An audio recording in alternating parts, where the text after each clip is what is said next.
সরকার পতনের পর থেকেই সাবেক প্রধানমন্ত্রী শেখ হাসিনা দেশ ছেড়ে ভারতে চলে যান। এরপর থেকেই তার দেশে ফেরা নিয়ে শুরু হয়েছে নানা জল্পনা-কল্পনা। এরই মধ্যে ভারতের পররাষ্ট্রমন্ত্রী এস জয়শঙ্কর শেখ হাসিনাকে প্রত্যর্পণ নিয়ে প্রশ্ন করা হলে এই প্রসঙ্গে তিনি বলেন, বাংলাদেশের বর্তমান সরকারের সঙ্গে কাজ করছেন তারা। এটি তারা কূটনৈতিক চ্যানেলের মাধ্যমে করেন। স্থানীয় সময় গত মঙ্গলবার জার্মানির বার্লিনে এক যৌথ সংবাদ সম্মেলনে করা প্রশ্নের জবাবে জয়শঙ্কর এই কথা বলেন।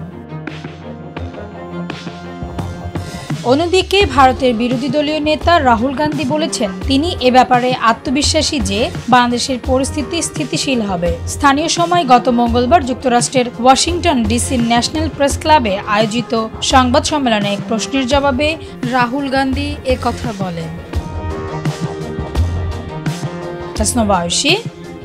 ভোরের পাতা।